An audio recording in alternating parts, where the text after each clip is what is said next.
All right, let's talk about this here. Wisconsin and Purdue at the Kohl Center. Chucky Hepburn just banks in a left wing three to put the Badgers ahead 70-67. Purdue ball, 1.5 seconds left. What a wild, wild game. So hard to win in Madison.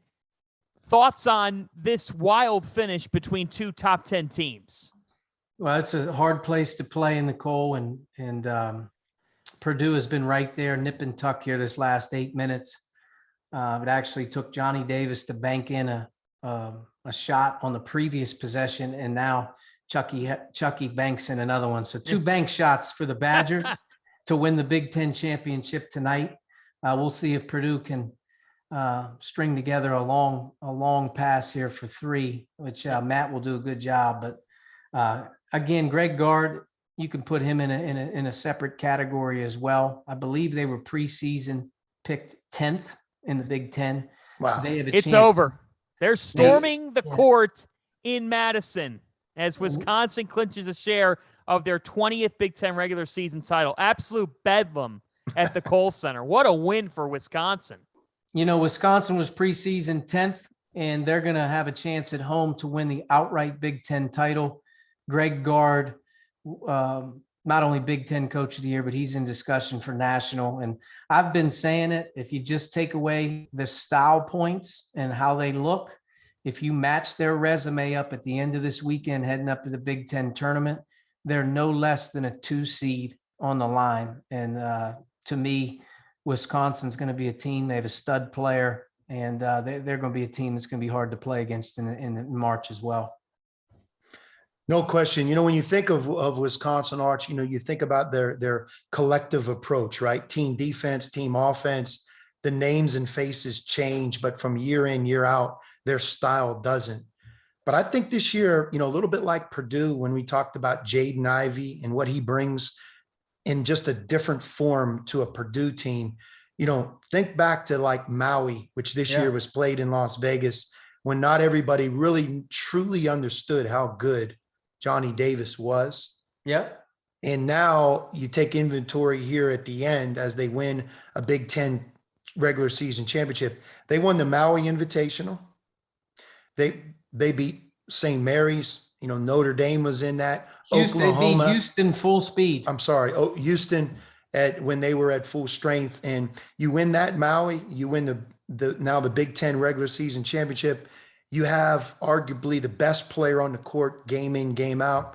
I agree with you. I think they deserve a high seed. And, you know, look, I've lived it a number of times against Wisconsin. It's such a unique style of play in the tournament, Arch. You guys get used to it in the Big Ten because you see them 2 times a year, sometimes 3 times a year. You know, your players, as they grow, they get used to playing that unique style. But Thad Matta told me one time, Fanta, when you play Wisconsin, the good news is the game's going to be over in an hour and 20 minutes. And I didn't really understand, but they don't turn it over and they don't foul. Yeah. And the clock runs and it's like, holy, I mean, you look up, like there's 8 minutes left in the game. I just feel like we're in the first half, you know, but it's such a unique style, kind of we talked about with Villanova. It's a style that's difficult to play against in tournament play, you know, ditto for Wisconsin. And now remember, they also have Johnny Davis as an element to what they've already done well for the last 20 years. Crazy thing is, if you think back to the Gavitt games, Providence went into the Kohl Center and beat Wisconsin at early November. No, Johnny Davis didn't play. All right. Both of those teams have had incredible seasons. You know, right from that game, they went and win Maui. They have now swept Purdue. They've won at Michigan State, at Indiana. Wisconsin they're going to finish their homestand here with Nebraska. They'll be favored to win it outright, the 1 seed in the Big Ten tournament. I just don't know how Wisconsin would go to the Big Ten tournament as the outright champ and not be at least on the 2 line. Yeah, wow. What a win for Wisconsin. Hold on, guys. We are on Sirius in 5 seconds. Welcome to the Field of 68 After Dark, Sirius XM Channel 84. We are on Twitter as well and on YouTube at the Field of 68. Tweet at us, comment, put your questions in. I'm John Fanta, and folks, the madness is underway. We want to welcome all of you who are just listening to a Big Ten top 10 thriller as Wisconsin clinches a share of the Big Ten regular season championship as the Badgers win 70-67 over Purdue. Miller Madness is underway. I've got Sean Miller, Archie Miller. They're with us here until about midnight. And let's talk about Wisconsin. They win this game. Here's a breakdown, guys, of their resume now. 24-5 overall. 16-4 combined against Quadrant 1 and Quadrant 2. That is second only to Kansas. KPI, they're third. Their strength of record is fourth. They're 4-1 against Quad 3. They're 12-2 away from their home court. So it's not like, hey, they got all their business done at the Kohl Center. Is Wisconsin a number 1 seed in the NCAA tournament on Selection Sunday?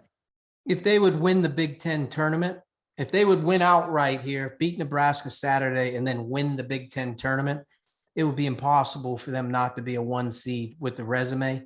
I still think they'll end up being probably on the 2 line, which is still an unbelievable accomplishment.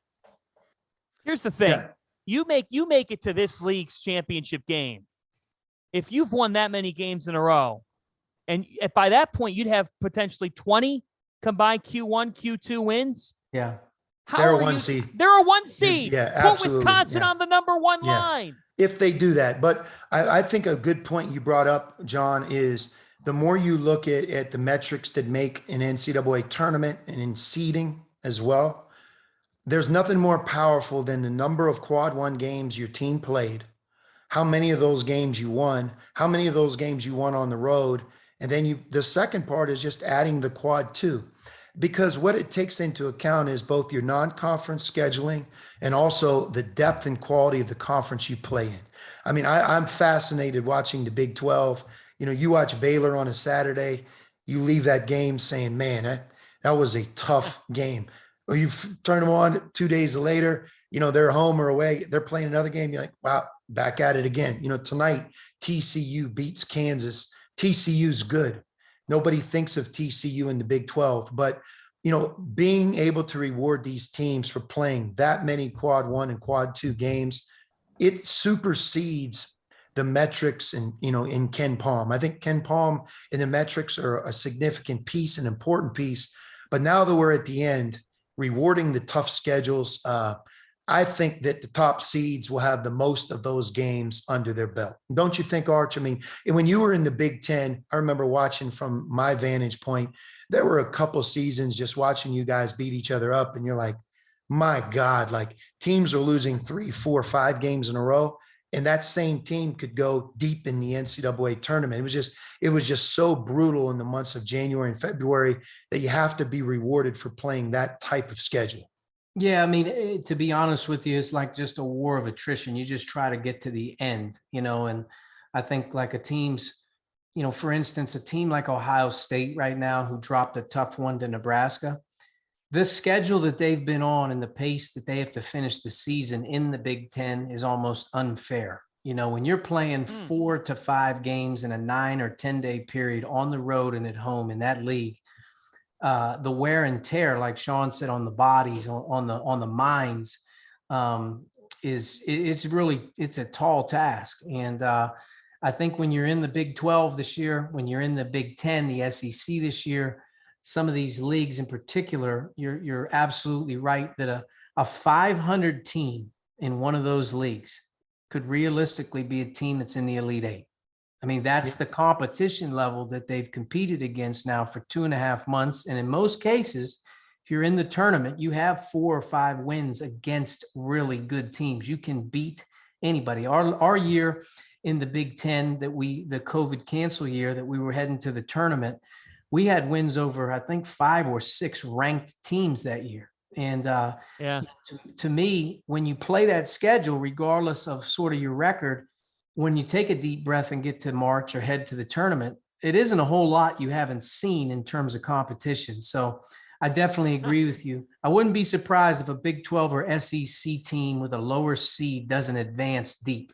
I would ask this question, John, And Maui doesn't get enough credit because it wasn't played in Maui. All eyes weren't on that tournament at Thanksgiving that we all grow up watching, but the champion of Maui traditionally has done really, really well Yes. and gone deep in the tournament. I know that historically because we were in Maui a few years back, and that was the narrative. But they won the Maui Invitational that was played in Las Vegas. They've now won the Big Ten regular season championship. Thinking about how many great teams are in the Big Ten this year, and you start thinking about that tournament, there's no doubt that they should be right there.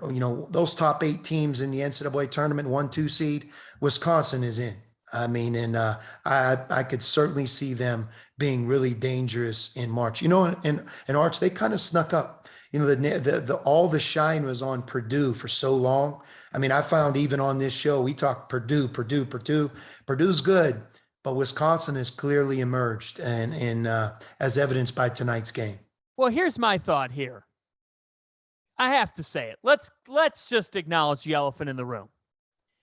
Ken Pomeroy, want to start with this. You are a very smart man. You are smarter than me. You are a mathematician, wizard, whatever you want to call it. We in college basketball are thankful for you, Ken. That being said, the fact that Ohio State is 25th in your ranking system and Wisconsin is 26 is absolute hogwash. I mean, come on. Call it what it is. Call it what it is. You're telling me. Can we get him on the show? Dial him in. We need a special guest. I don't know how to get a hold of Kenny Pom-Poms, but you're telling me there's 25 teams better than Wisconsin? You're telling me that there's 25 teams better. I know. I'll give you one better. Wisconsin's 26th, Michigan's 29. Yeah, exactly. Most people would say Michigan, they're fighting for their life to get in the tournament. So I think there's some real outliers in Ken Palm at the end of the year. But one of the things the Big Ten does for you is because you play against so many good teams, you don't drop a ton, and you do go up when you win some games, where some other leagues, they penalize you for not playing well or winning a game. But Wisconsin and Purdue and Providence, very similar in terms of how they've been treated metrically, but also very similar in their resumes where they have this incredible amount of great wins. No doubt. I just don't understand how you could sit here now and think that there's 25 teams better than Wisconsin. I'm not saying that Ken thinks that, but by the same token, we have talked. You're exactly right, Sean. We've talked. Who's the best team in the Big Ten? Oh, maybe it's Purdue. Maybe it's Illinois. There was a period of time where we were like, oh, maybe Michigan State emerges. Folks, Wisconsin has one of, if not the best player in America. And you know what I love about this, Sean? Is that tonight you get not only Johnny Davis, but Tyler Wall, Chucky Hepburn, all 15-plus points. That was the next dimension that we were looking for from the Badgers. Could they find some offensive versatility? Yeah, I mean, Arch knows Wisconsin, far better than I do, but just my perspective playing against them and watching them is it is such a difficult style to play against. Each of us plays 30, 35 games. It just feels different when you play them. The pace, their half-court offense, their interchangeability, the way they defend in the half court, how fast the game's played. They do not foul. They do not turn it over. They're highly skilled. Their bigs go on the perimeter. Their perimeter sometimes goes in. And it's a style that I think has really transformed the Big Ten in many ways. Bo Ryan brought it with him. And Greg Gard has done just an excellent job of carrying on the tradition. It's just not a lot changes from one year to the next. But with Johnny Davis giving them that extra firepower, I think they become more dangerous entering the tournament. I think when you talk about Wisconsin, it's very hard not to talk about Wisconsin's success and not mention Brad Davison. Yeah.